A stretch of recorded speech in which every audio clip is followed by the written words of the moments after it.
Okay, so just, the usual quick reminders, right? Response paper number 3 is due on Friday. You guys are doing great with these so far. Keep it up. The vocab quiz is due by Sunday at midnight, right? And much better on this past weekend's vocab quiz overall. As a group, you guys did a lot better. You guys also did better on this second quiz. For Monday, you're reading Samuel Taylor Coleridge's Rime of the Ancient Mariner. And before we start talking about Wordsworth, do you guys have any questions about anything?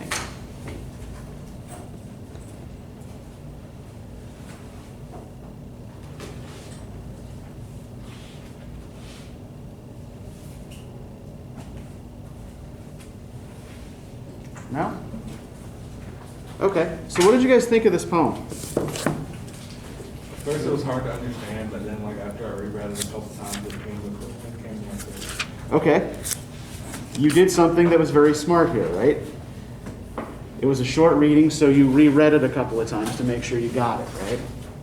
And that's one of the things with poetry, even more so than with prose, right? The more you read it, the more you go back and read something over again, the more you're going to get out of it. I've been teaching this poem for several years now, right? And I'm going to be honest, Wordsworth is not a personal favorite. Mostly because he never shuts up about himself.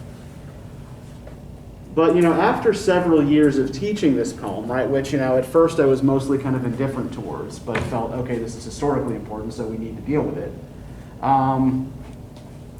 And I dislike it less than other Wordsworth poems. You find more and more in it the more frequently you go back to it, right? You find more to say about it. You find more depth in something that you may have initially perceived as simply, difficult or annoying or shallow, right? Okay, so other responses to this. What did the rest of you think of this poem? Yeah, Nick. It sounds like Emerson. Okay, explain. It sounds like the same transcendental reflect on nature and lives and death, just like any other American romantic in 1800s. And American Romanticism comes along later and is a slightly different beast from British Romanticism, but there's a definite line of influence there. Wordsworth is definitely an influence on someone like Ralph Waldo Emerson or like Henry David Thoreau, who goes to live by himself at Walden Pond, but only for part of the year at a time, and whose mom is still doing his laundry while he's doing it. So some of these romanticist living experiments, were not quite what they claimed to be. Other thoughts? Yeah, go ahead, Jamal. I kind of like how it connects to his inner child. Okay. And how nature sort of calls back to when he first experienced it as a child. And it makes him think those thoughts. Yeah, and he is calling back to his childhood, but he didn't first experience this place as a child. He is actually talking about 2 different visits to the same place. At the time he's writing this poem, in 1798, he is 28 years old.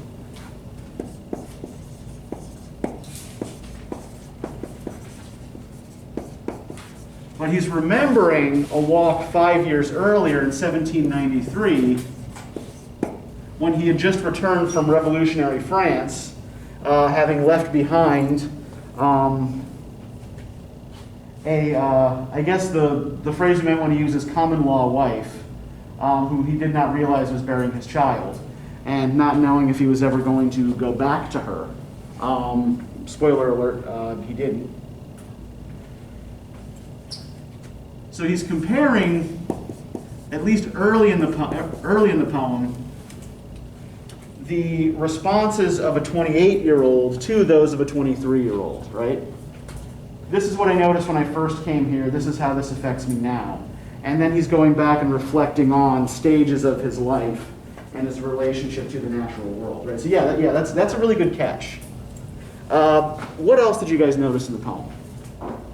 And we'll come back and talk about some of this stuff in more detail. Yeah, Serenity. I said he talked about his sister, he kind of related it to his sister at the end. But I kind of didn't understand it. But it's kind of like a fondness for the place. I don't know, like Yeah. some type of comfort. I don't know. Yeah, so you didn't really get what his sister's doing in the poem? Yeah, I didn't understand. Okay. But I remember he was talking about like don't forget or something. I'm not sure. Yeah, and I think this is actually really important. I think the passage that you're talking about is in large part the key to understanding what's going on here. So we will definitely be spending some serious time on that as we go on. But yeah, good to bring up. Anything else you guys want to say? Yeah, Aaron. Now that you say when he was 23 how he had a wife. Well, wife. Yeah, they weren't officially married. It was a woman he was living with and having a relationship with while he was in France. And then, but, yeah. But like how you say that, like that, I don't know, that just like kind of like makes me understand the whole, that's a whole better because he hit on his past, he hits on his present, but he doesn't talk about the future, like his future. He goes to his sister, and that makes sense because I guess he would be going through, or he went through something because like he just tell like his sister like how the, I don't know, like I guess like how the nature like healed him now, like versus how it could heal her. Yeah, that like don't take it for granted. Yeah, that's an interesting point. Yeah, that any projection into the future here is done through the sister and not through himself, right? Even like, and now granted, like a lot of what he is using the sister for is for some kind of projection of his future self, right? Preservation of himself and her memory, things of that nature. But that's interesting. I don't think I ever really noted that before. Yeah, that the future is all focused through her, through Dorothy. I didn't notice that, or like it made sense when you say like a wife at that time, and then 5 years later he doesn't have her, or is still going through it. That made sense. Yeah. I don't know. That just clicked. So, what do you guys know from your studies in other classes or in high school or whatever about Romanticism, capital R, Romanticism? I don't know if it's American or British, but like it was like what I think his name is Nick. Yeah. When he was talking about transcendentalism, I immediately thought of Ralph Waldo Emerson, and that's all I know about it. Okay. So you know the names of a couple of figures associated with it, yeah. And yeah, Emerson is one of the key American romantics. So he's coming along about a generation later. It's very dark. It's the exact opposite of what you think of romance. Okay. What? Okay. So what makes this the opposite of what you think of in terms of romance? Because they have like very dark themes in their writings. And their architecture and stuff. So you associate it with dark themes. Okay. And speaking of a small R romantic, everybody knows what's this weekend, right? Does anybody know what the origins of Valentine's Day are? Saint Valentine, isn't it? That's what they like to tell us. There was no Saint Valentine. Like a lot of the early saints, Saint Valentine is actually made up to give a Christian gloss to an old pagan holiday. Valentine's Day originated as a Roman festival called Lupercalia. Lupercalia translates to Festival of the Wolf. So in the founding myth of the city of Rome, the two twin brothers who founded the city, Romulus and Remus, were raised by a she-wolf. So it's supposed to be in memory of the she-wolf who raised the founders, right? And what would happen is young aristocratic men would run around in the streets naked, slapping women with wolf skins, which was supposed to make them fertile in the coming year. Most ancient holidays or festivals are basically fertility festivals of some sort, right? So, you know. Why don't we still do that? Why don't we still do that? Yes. But yeah, so just a little aside there. I just thought this was something that might either enhance or ruin your day, depending on your perspective. So yeah, so Romanticism. So some of you associate with the darkness, right? So what else? Like if you remember reading any romantic literature, say in high school. Yeah, Jamal. Unexpressedness. Okay. Yeah, it's really from Romanticism that we get this idea of the artist as individual genius, right? This is an idea that didn't really exist prior to the late 18th, early 19th century.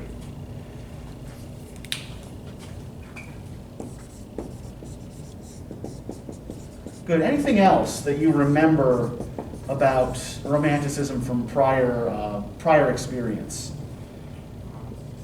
As far as other classes, the time frame, like we haven't really touched on Romanticism in any of my other classes. But Okay. the time frame for it is around kind of the Enlightenment period. It came a little bit after. This would be after, yeah. It essentially it was more of a philosophical era. Okay. And kind of like, I guess, on the individual genius, people were thinking differently. They were casting aside the basic religious viewpoints and going more towards a scientific in many areas. So their viewpoints have changed drastically on what was real and what was solid. Okay. So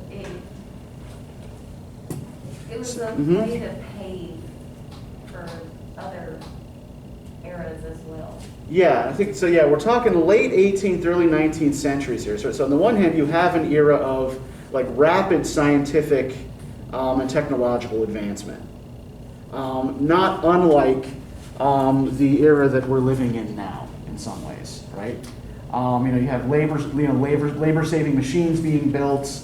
Travel being revolutionized by the development of railroads and steamships, right? You can suddenly go a lot faster to your destinations and often more safely than you could, if you were just, riding in a wooden ship or, riding a horse or a carriage somewhere. So there is, in the background of all of this, a scientific revolution going on. But Romanticism as an art form has a kind of complicated relationship with it. So while we do have this scientific and industrial revolution going on,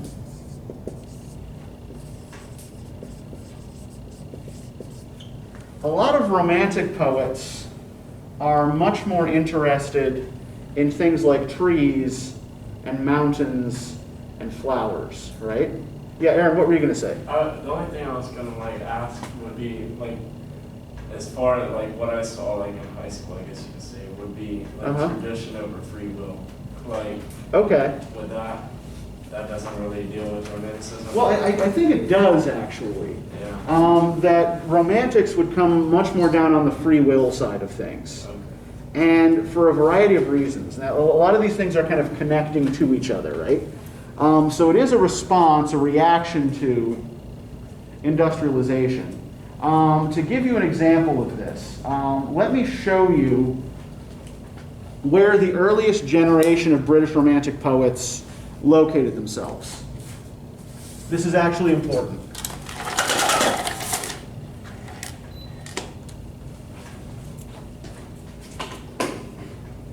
Because it helps us to understand a lot of what they're doing. Well, that's loading. Sexuality is a big thing too. Yeah, notions of traditional sexuality are changing in the period. Yeah, although they will harden into these kind of binary attitudes by the Victorian period, where I believe that there's one person who studies the history of fashion who said that if an alien landed in England in the mid-19th century, they would be completely justified in thinking that men and women were completely different species because of the way people dressed. So most of the major Romantic poets of the early period of British Romanticism, so 1790s, early 1800s, are writing and living in this part of northwestern England in a region called Cumbria called the Lake District. And the Lake District is still noted as a region of kind of like great unspoiled natural beauty, right? You know, there are mountains, there are lakes, there are great river walks and things like that. If you're the sort of person who loves nature sightseeing, this is one of the best places in England to go. Now, immediately adjacent to the Lake District is a county called Lancashire.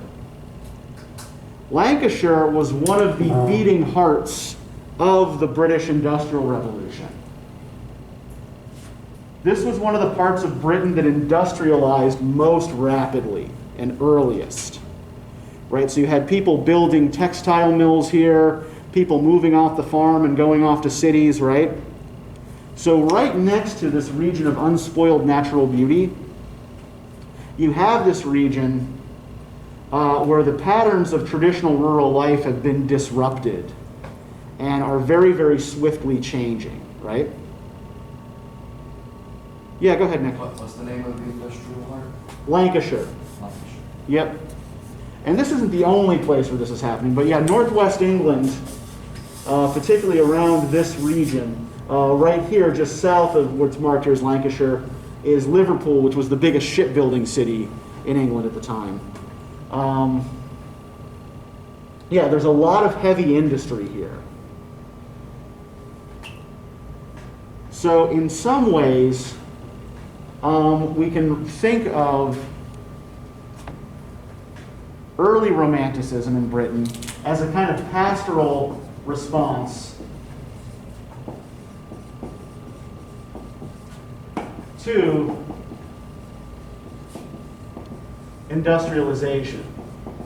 And what do we remember about pastoral from our discussion of the Napoleonic Wars last week? What's pastoral?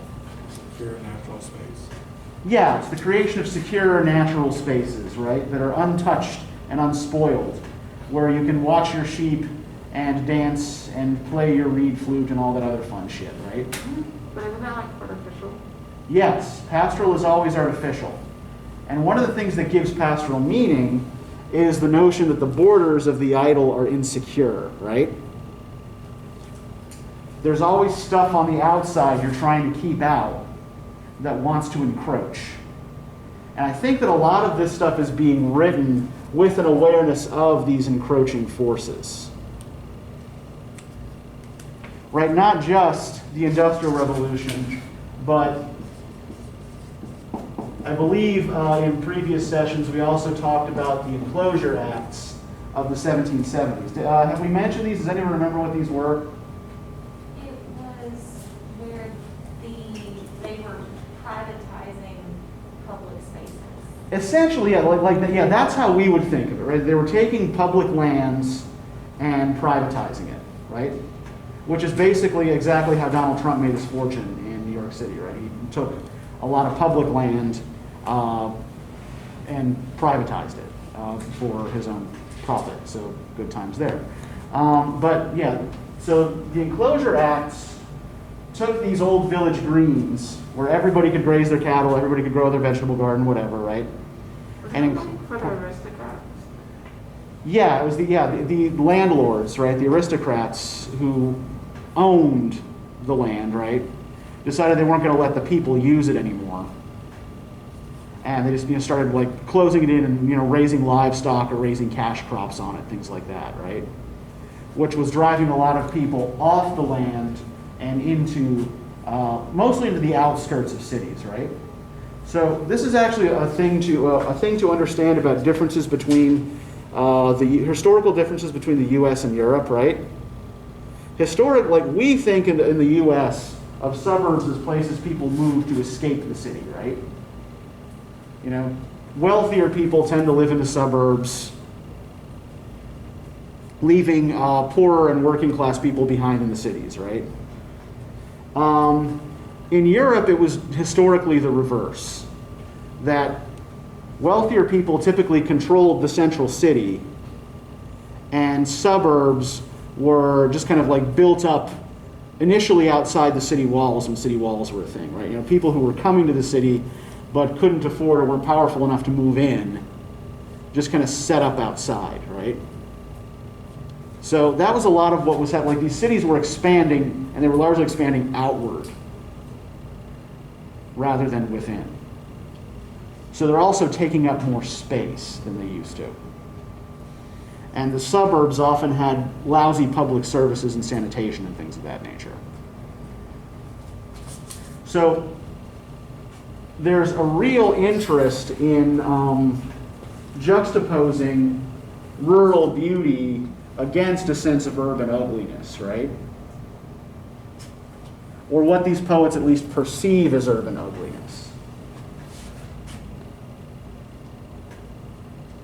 But if we look at this poem, does it really seem to be about nature or about the natural world? Not really.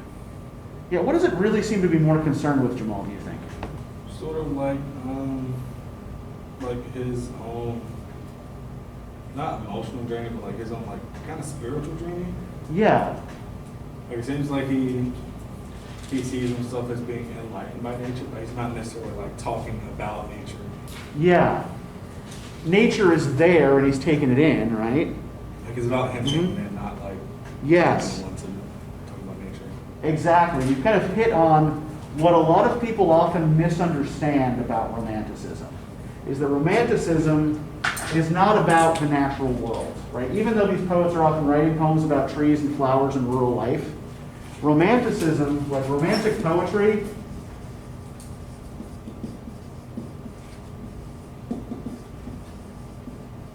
is about thought. Right? It's about charting your mental processes, which is part of the reason why it often looks kind of so self-centered, right? Because the poet is usually simply describing his or her own thought process when observing a particular thing, right? So there's a guy by the name of M.H. Abrams. Passed away not too long ago at the ripe old age of something like 104. He was probably the 20th century's towering scholar of Romanticism. And one of the ideas that he left behind was the notion of what he calls the greater romantic lyric. And what Abrams suggests is that most romantic poetry follows more or less the same pattern. That you start with observations of external reality.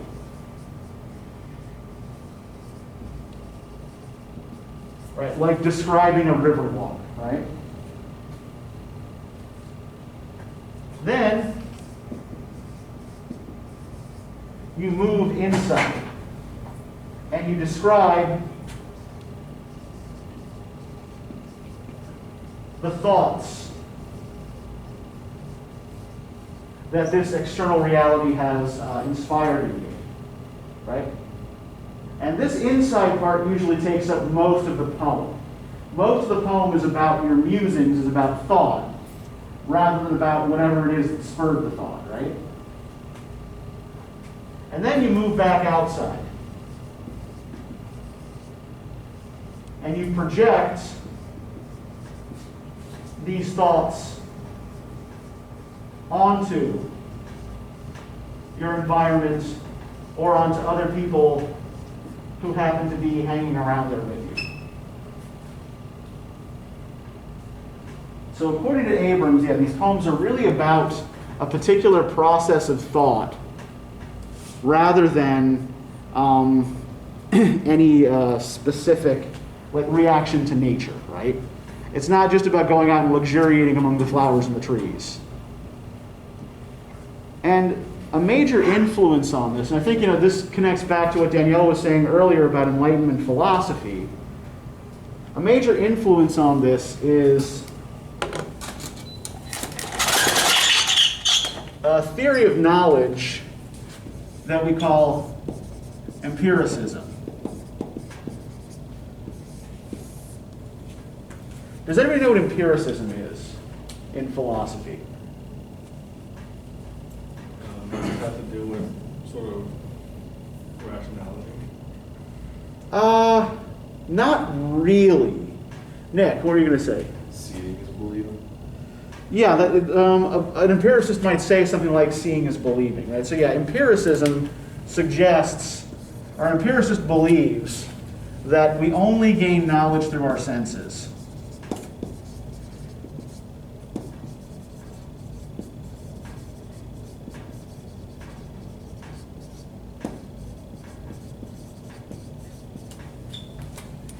And we can kind of see the influence of this on this greater romantic lyric pattern, right? I take in a sense impression, I muse on it for a while, and then I project back outward, right? So one of the things that makes these poems often seem kind of self-focused or self-centered is that they are taking a private process and making it public, right?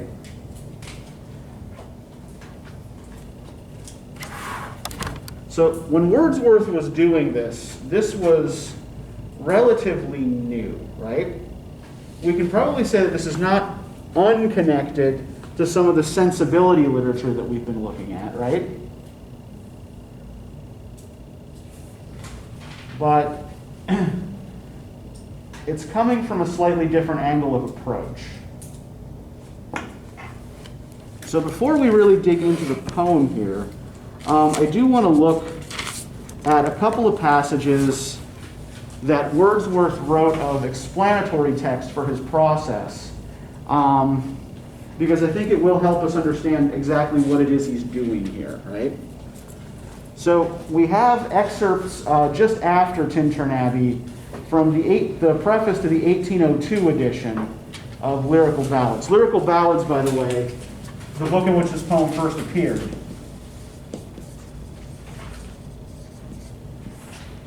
was first published in 1798 and was a joint effort between Wordsworth and his friend, later enemy, later frenemy, Samuel Taylor Coleridge.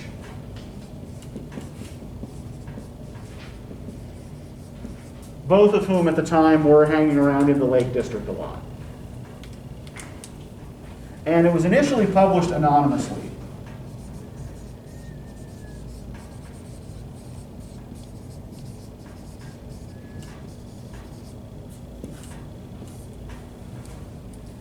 As Coleridge later put it, it was because Wordsworth had no reputation, though he had actually already published some poems.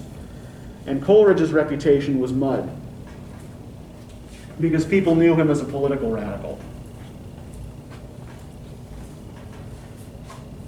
So let's look on page 304 at what Wordsworth has to say about exactly what he is trying to do here.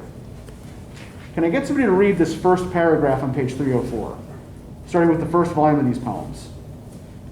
The volume of these poems has already been submitted to general perusal. It was published as an experiment which I hope might be of some use to ascertain. How So, yeah, no problem. by fitting to miracle arrangement a selection of the real language of men in a state of vivid sensation that absorbed pleasure, and that quantity of pleasure may be imparted, which a poet may rationally endeavor to afford it. Okay, so the key statement here, right, when he's talking about what he's trying to do is fitting to metrical arrangement a selection of the real language of men in a state of vivid sensation. So what does this mean? Wants you to see that you see, or paint a certain picture. And what kind of picture? First off, what does he mean by fitting to metrical arrangement? Does everybody understand what that means? It's like putting it into. Expectations. Well, he's putting it into words, right? But he's not just putting it into words, he's also putting it into words that have a particular rhythm, right? So essentially what he's talking about when he talks about metrical arrangement is he's talking about making a poem, right?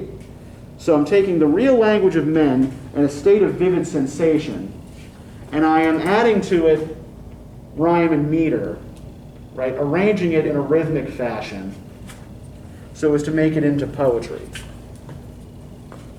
So it's not meant to be entirely natural, right? He's admitting that there is some construction in this, or there's some artificiality in this.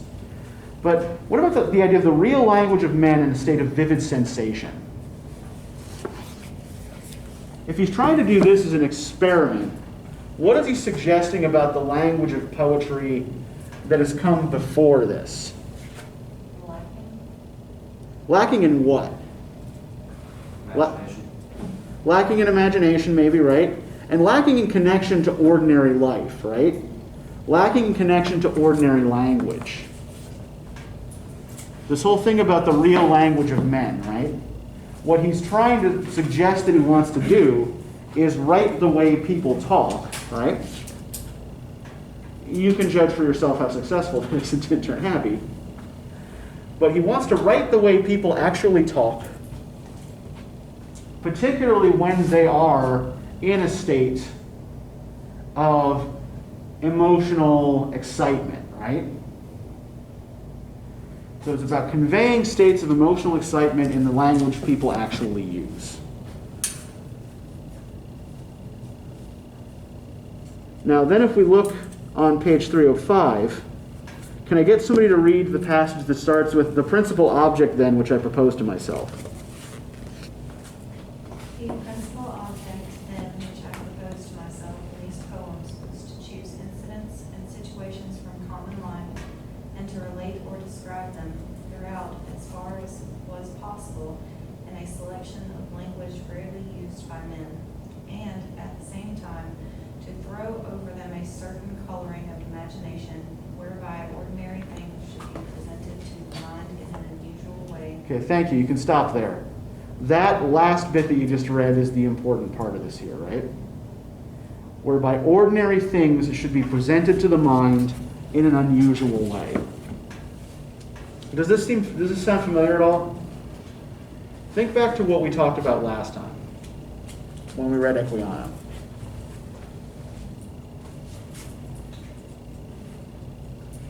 Makes sense. The book. Okay, yeah, the book, Like right? when he's interacting with these things that are normal to British people. Yeah, He's the- expressing it differently. Exactly, yeah, the book, the snow, the watch, the portrait, right? Yeah, so what Wordsworth is talking about here is defamiliarization, right? It's exactly the same technique that Equiano was using. Though what Equiano was trying to do, right, was to use that to engage the reader's sympathy, right? To put the reader in the position of someone who's never seen these things before. Wordsworth is doing this for a different purpose. Wordsworth wants to take things that you do encounter every day and reawaken your excitement in sensing them, right? That if we take these things that are familiar, that are mundane, and we describe them in a way that is, that is unusual, that is itself unfamiliar, then it will reawaken the excitement that you might have received from this thing when you first encountered it, right? Does this make sense? Everybody with me? Okay, good. Now, one more thing that I want to know, that I want to note here, in Wordsworth's theory of poetry. This is on page 314 near the end of this essay. Can I get somebody to read, starting from I have said?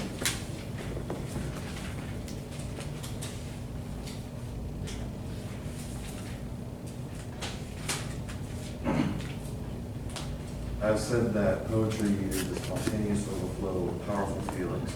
It takes its origin from emotion recollected in tranquility. The emotion is contemplated till by a species of reaction, the tranquility gradually disappears, and an emotion, kindred to that which was before the subject of contemplation, is gradually produced and does itself actually exist in the mind. Okay, thank you. That'll do. So, is he suggesting that poetry is something that happens absolutely immediately when you go out and feel something powerful? No. Yeah. It's gradual. Yeah, it is the description of a powerful feeling, right? Or it's inspired by powerful feelings. But does he seem to think you can actually write well when you're in that state of excitement? Yeah, you have to go back and reflect on it, right? You have to go back and think about it. And essentially, what a romantic poem is a description of this process, right? Here's the thing that inspired me. Here's my thinking process about it. And here are the conclusions I draw based on that process, right?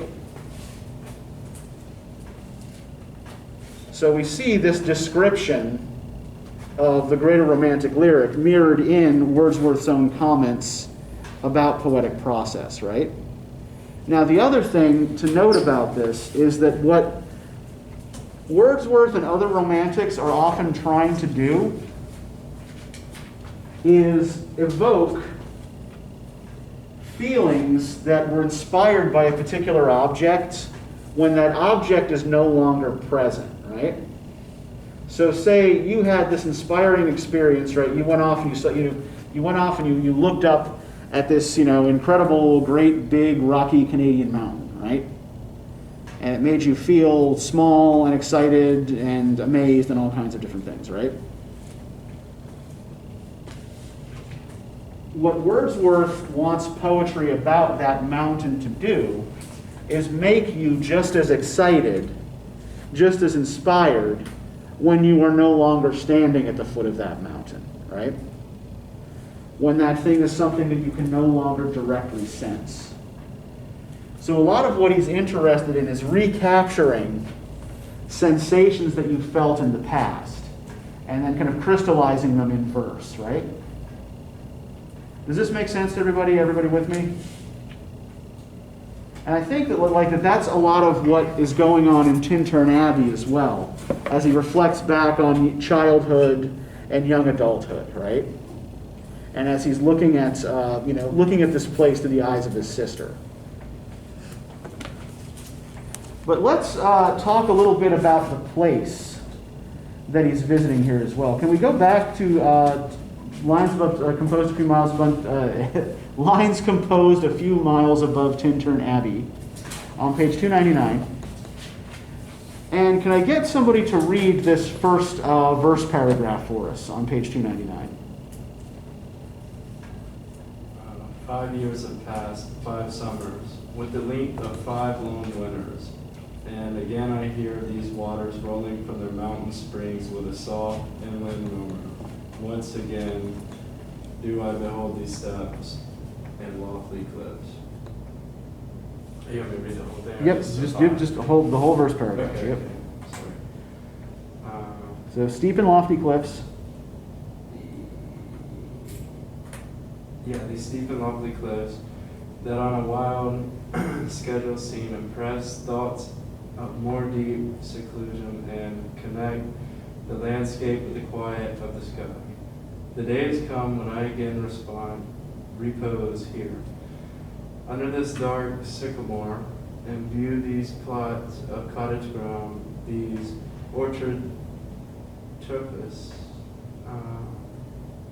at the season with their unripe fruits, and clad in white-green hue, and lose themselves mid groves and Copses, yeah, little patches of trees. copses. Once again, I see these hedgerows, hardly hedgerows, little lines of supportive wood run wide. These pastoral farms, green to the very door, and wreaths of smoke sent up, and silence from among these trees, with some uncertain notice, as might seem of vagrant dwellers in the houseless woods, or of some hermit's cave, whereby his fire the hermit sits alone. Thank you. So, first thing I want to point out, I did tell some of you at the beginning of class that it was absolutely 100% totally relevant that I was playing Stairway to Heaven. In part because the lyrics to that song actually reference Tintern Abbey. There's a part where Robert Plant sings about wreaths of smoke. In my thoughts, I have seen wreaths of smoke through the trees. All the bits about hedgerows. He's quoting from Wordsworth there, right? He's using Wordsworth's imagery in the song.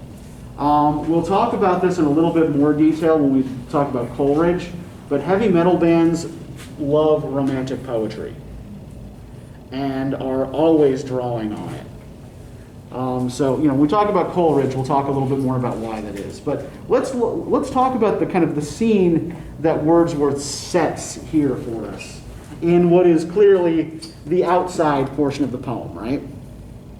What does this place look like? Secluded. Okay, secluded. Divided. Organized and structured. Okay, what's organized and structured about it?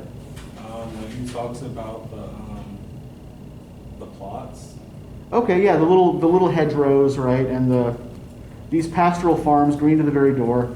Now, the way he describes these little plots here, these little plots of land, does it seem like they are very orderly or like they're imposed on the landscape?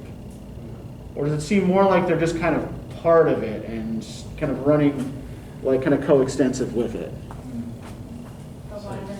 Yeah, more the latter, right? That these little pastoral farms and these little hedgerows that are hardly hedgerows kind of blend into the landscape, right? What else do we notice about the scene? Everything's green. Okay, yeah, there's a lot of green. Like everything's growing. Unripe fruits. Yeah. And I think, just to pause there for a second, the whole unripe green thing, I think, is actually important. Because at the beginning of the poem, what we're recognizing, what is an unripe fruit? It's not ready yet. It's not ready yet, right? Yeah, you can't eat it yet. But, given time, it will mature and it's going to be delicious, right? So unripe and green, right? Green being the color of unripeness, refer to youth and potential. Yeah. Something that stood out that I think that plays into that. Uh-huh. It's very, the houseless woods. Uh-huh. Is that, it kind of goes into the secluded part, but it's making certain, to mention that it's not part of, like that industrialization period that we're talking about. It's Yeah. unripe and green. Mhm. It's not ready to be inhabited yet. It's not taken Yeah. over. If there is anybody out there, it's just a hermit living in a cave, right? Yeah, that doesn't make sense to me for the whole poem. Okay. It's like the hermit is like, he's excluded. He's not ever like really included in this. Is that just like I don't think that's him describing himself. I mean, where does that? No, but I think it may play into a kind of larger idea of solitude and seclusion in nature, right? But on the one, and I think it's meant here to kind of be juxtaposed against, to be compared to the pastoral farms, right? On the one hand, you've got these little farms that kind of run into the landscape, right, that seem to be of the landscape, not damaging it. But at the same time, you still have these wild places alongside, that coexist alongside it, right? Where a hermit can live in his cave in peace. So yeah, it's more that you can have these two kinds of experiences right up against each other, right? So like, isn't that the whole point of a pastoral? It's like not have that many people so it doesn't get destroyed. Yeah. So you can like preserve it. artificialness, if that's even a word. Yeah, it's kind of hard to preserve your little idol if you let everybody in, right? So people are going to be tramping on things, they're going to be messing with your sheep, right? Yeah, go ahead. Something on what he said, and I don't know if it's just me in seeing this, he kind of takes himself out of the scene that he's presenting. Uh-huh. I'm trying to find where it was. So I can kind of, he, in many of these, it seems, when they're describing it, that pastoral type of writing, they're completely removing themselves to preserve the serenity that they're trying to depict. And Yeah. when he mentioned, like him mentioning the hermit, it's kind of an afterthought at the end. Yeah, and I mean, and this is a common criticism of Wordsworth's poetry, that people who aren't Wordsworth are often kind of afterthoughts in the poem that seem to be more decorative than anything else. Like if we think back to the other Wordsworth poems we read, if we think back to the Discharge Soldier, right? The soldier himself is less a kind of fully realized character or being than he is an opportunity for Wordsworth to feel and think about something, right? And so that is one of the typical kind of like arguable flaws we find in Wordsworth's work and in kind of Wordsworth maybe as a human being. He does kind of remove himself a bit from this scene in order to set it, right? Remember that the rest of the poem is going to be about him and about his thoughts. So he's just right now setting up for you what the place he is that inspired his thoughts looks like to him, right? Now, I think it's also probably interesting to note that the actual Wye River Valley, at the time Wordsworth wrote this poem, didn't look anything like this. So let me show you a picture of what the Wye River Valley actually looked like. Except, of course, it would actually, like, in actuality, it's in color, not in black and white, but, you know, this is an old charcoal drawing. So what do we notice here? Yeah, this area, like parts of this area were actually very heavily industrialized. The Wye was really, really active in the textile industry, in shipping. Where this is, let me show you exactly where this is on the map from before. So the Wye River Valley is down here. It's along England's border with Wales. In fact, the river kind of starts here in England and then kind of curls along up into Wales.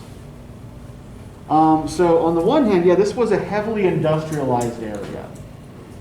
But within this industrialized area, there were these artificially constructed scenic walks that were very popular with tourists. In fact, the first English tour book, right, and we're all familiar with this genre, right? You know, if you're going on vacation someplace you've never been there before, you buy like a Lonely Planet guide or something like that, and it tells you what all the sights to see are and, you know, how much they cost and where to eat and shit like that. So the progenitor of this whole genre of writing is a book by William Gilpin,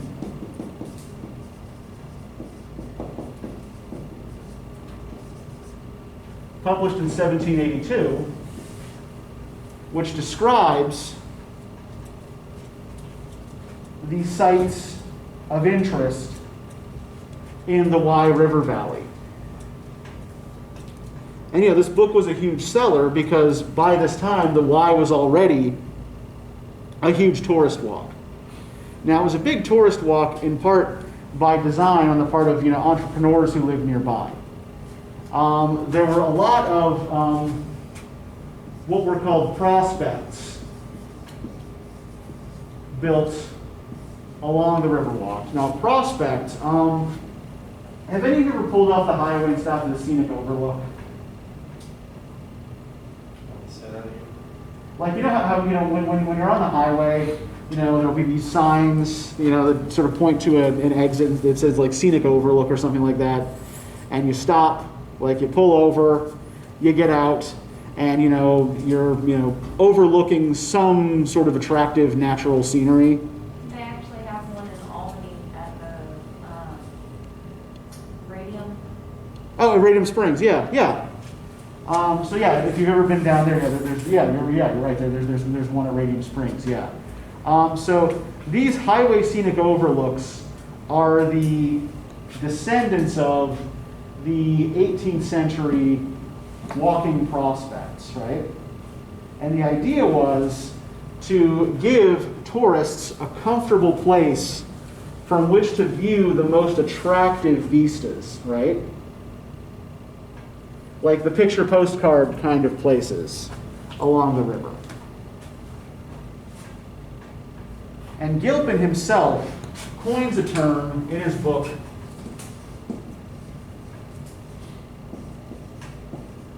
that becomes important in 19th century art theory, the picturesque.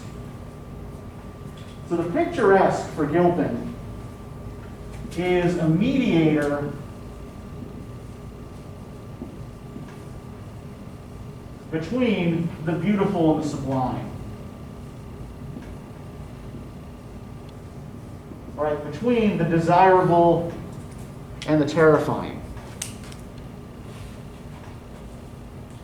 So what the picturesque does is frame the sublime in such a way that you can experience it with enough critical distance, enough aesthetic distance to feel safe while doing so, right? So if you're sitting in one of these tourist prospects along the Wye River Valley and you're looking out over, something like, say, a ruined abbey, instead of feeling dwarfed by these tall columns and in awe of this, massive decaying building, you're far enough away from it that it still looks pretty tiny, right? And you can kind of just admire the construction, right? You can admire the way the ivy grows along the old choirs and things like that, right? This would be an example of the picturesque. And in fact, if we look at the title of the poem, right? And this, by the way, is pretty much what Tintern Abbey would have looked like when Wordsworth composed this poem. The poem was written in 1798. This is from 1794. But yeah, we know that the title is Lines Composed a Few Miles Above Tintern Abbey, right?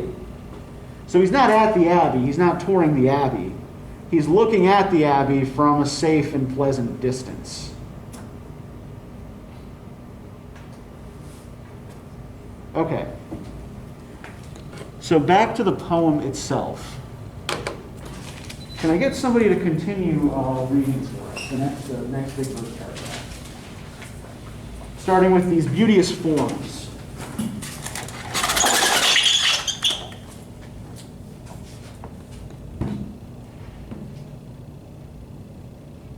These beauteous forms, through a long absence, have not been to me as is a landscape to a blind man's eye, but oft in lonely rooms and meet the din of towns and cities. I have owed to them in hours of weariness, sensations sweet, felt in the blood and felt along the heart, and passing even into my pure mind, with tranquil restoration, feelings too of unremembered pleasure, such perhaps as have no slight of trivial influence on that best portion of a good man's life. His little nameless, unremembered acts of kindness and of love, nor less I trust, to them I may have owed another gift, of aspect more sublime, that blessed mood, in which the burden of the mystery, in which the heavy and the weary weight of all this unintelligible world is lightened, that serene and blessed mood in which the affections gently lead us on, until the breath of this corporal frame, and even the motion of our human blood, almost suspended, we are laid asleep, embodied and become a living soul, while with an eye made quiet by the power of harmony and the deep power of joy, we see into the life of things. Okay, thank you. Very well read, by the way. Very good attention to the rhythms. We notice here, by the way, the rhythms actually do kind of mimic actual speech, right? Even though these aren't really words we would use. So like if we think back to like if we've ever read like sonnets from the 16th century or any like 18th century poetry, the rhythm is usually very kind of like galloping and obvious and constructed. Like, shall I compare the two a summer's day, and so on and so forth, right? But yeah, this does like flow rhythmically much more like speech, right? And that's part of the purpose. Now, what else do we notice? Like, what is he trying to accomplish in this verse paragraph? What is he describing? Life until death. What do you mean? As it goes on, he keeps talking about portions of a good man's life. All these specific areas in a man's life up until he reaches his end, until the breath of the corporeal frame and even the motion of the human blood all suspend. Okay. So I think, let me rephrase the question slightly. Where does he seem to be now? Does he still seem to be where he was in the first verse paragraph? No. Where is he now, and what is he trying to do? Talking about he's in the towns and cities. Yeah, okay. Trying to rest, So- repose. Yes, in lonely rooms in towns and cities, trying to find repose, right? And what's he doing to try to find repose?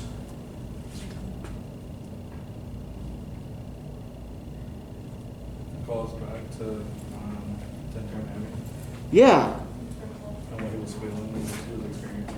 exactly. Yeah, he's trying to call up the impressions that inspired him on this river walk, right? When he's no longer there, right? When these objects are no longer present to his senses.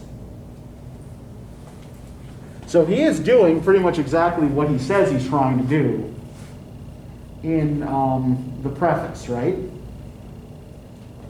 Yeah, that is exactly the process he's trying to describe. He's calling up these sense impressions when their objects are no longer present and trying to find solace in them, right? Can I get somebody to start reading now? I want to look at this passage that Jamal pointed us to at the beginning of class, where he describes, it's kind of like reflecting back on his past selves. Can I get somebody to read from, And Now with Gleams of Half-Extinguished Thought? Someone who has not read yet.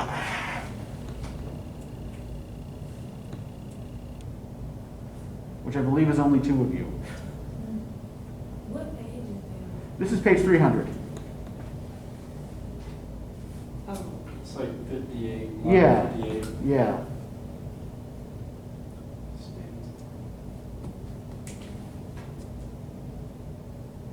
I'm not above just calling on somebody.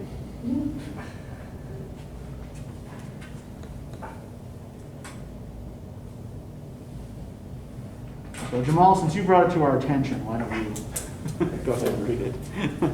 And now, with gleams of half-extinguished thought, with many recognitions dim and faint, and somewhat of a sad perplexity, the picture of the mind revives again, while here I stand, not only with the sense of present pleasure, but with pleasing thoughts that in this present moment there is life and food for future years. And so I dare to hope, though changed, no doubt, from what I was when first I came along these hills, when like a roe. Mm-hmm. Is that supposed to point to deer? Yeah, a roe. Yeah, a roe is a young deer. Okay. I bounded over the mountains by the sides of deep rivers and the lonely streams, wherever nature led, more like a man flying from something that he dreads than one who sought the thing he loved. Mm-hmm. For nature then, the coarser pleasures of my boyish days and their glad animal movements all gone by, to me was all in all. I cannot paint what then I was. The sounding cataract haunted me like a passion. The tall rock, the mountain, and the deep and gloomy wood, their colors and their forms, were then to me an appetite, a feeling and a love, that had no need of a remoter charm, by thought supplied, nor any interest unborrowed from the eye. The a time is past, and all its aching joys are now no more, and all its dizzy raptures. Okay, you can stop there now. Thank you. So this is the part of the poem that reflects most on the past, right? The first two verse paragraphs are mostly present.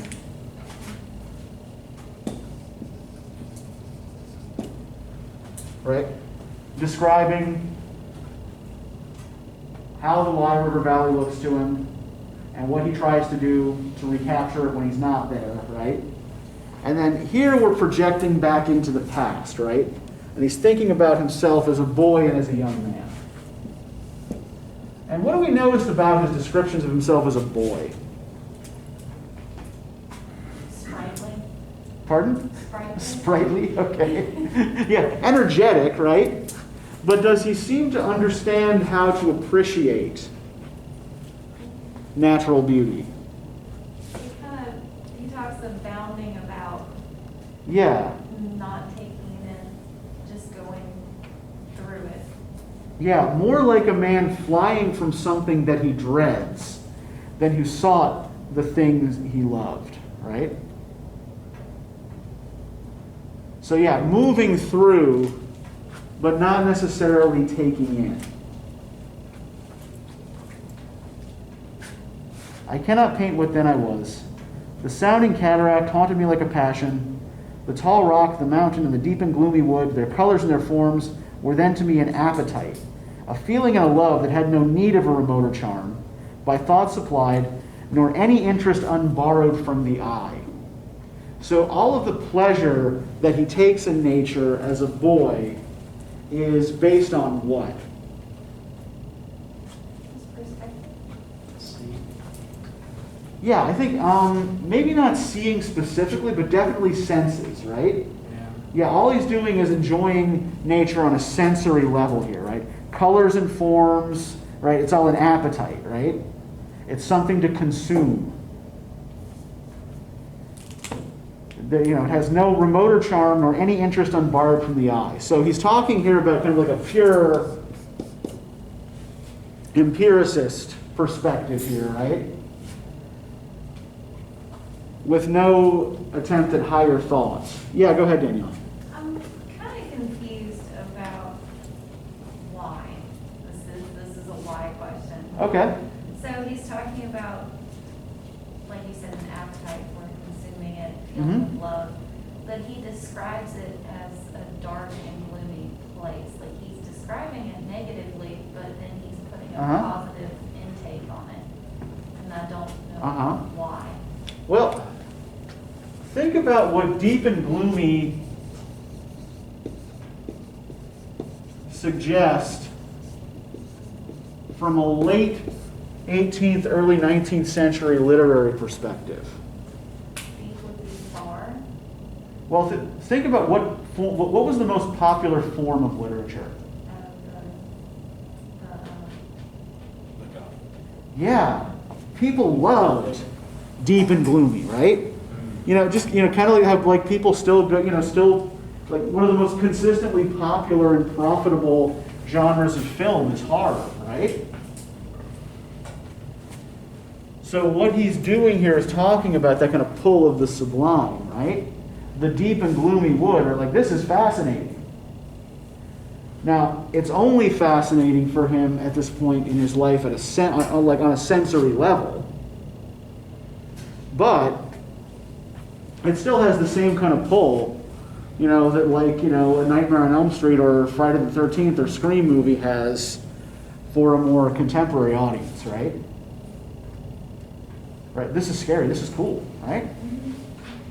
This is fun. Now, before we wrap up here, I do also want to talk a little bit about what's going on with his sister in the poem, right? Now, when does his sister actually come into the poem? Yeah, we don't actually realize that there's anyone else there until that last verse paragraph, right? Not till he gets back to this second outside part of the poem, to projecting outward, do we notice that he is not alone. This is also very typically Wordsworth.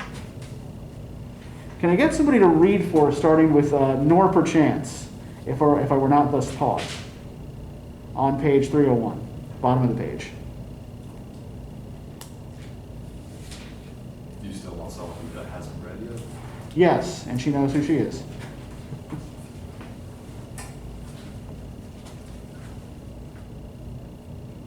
It's about line 112.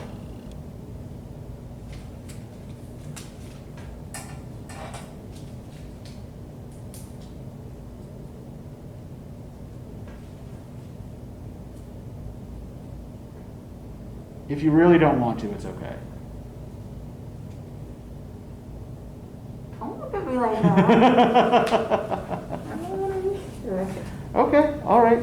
So somebody else, go ahead. Yeah, go ahead. Nor perchance, if I were not thus taught, should I the more suffer my genial spirits to decay. For thou art with me here upon the banks of this fair river, thou my dearest friend, my dear, dear friend. And in thy voice I catch the language of my former heart, and I read my former pleasures in the shooting lights of the wild eyes. Okay, pause there for a second, right?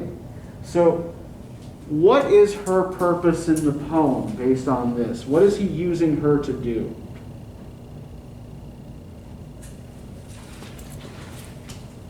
I think somebody said it earlier. Teacher? No, you're fine. Well, is he necessarily trying to teach her? Like, is her purpose in the poem necessarily anything to do with her? No, kind of using her to like highlight his own growth. Yeah, exactly. And try to remember what he used to be, right? In thy voice I catch the language of my former heart, and read my former pleasures in the shooting lights of thy wild eyes, right? He's using her to recapture what it was like for him the first time he came here, right? Because it's too familiar to him. He can't have that experience again, but she's never been here before. So he can watch her reactions to remember what it was like for him. When we read Dorothy's journals, I think next week, we'll get some sense that Dorothy is often a kind of like adjunct to William's own needs. Right? Oh, yet a little while may I behold in thee what I once was, my dear, dear sister. And this prayer I make, knowing that nature never did betray the heart that loved her. 'Tis her privilege, through all the years of this our life, to lead from joy to joy. For she can so inform the mind that is within us, so impress with quietness and beauty, and so feed with lofty thoughts, that neither evil tongues, rash judgments, nor the sneers of selfish men, nor greetings where no kindness is, nor all the dreary intercourse of daily life shall e'er prevail against us or disturb our cheerful faith, that all which we behold is full of blessings. Therefore let the moon shine on thee in thy solitary walk, and let the misty mountain winds be free to blow against thee. And in after years, when these wild ecstasies shall be matured into a sober pleasure, when thy mind shall be a mansion for all lovely forms, thy memory be as a dwelling place for all sweet sounds and harmonies.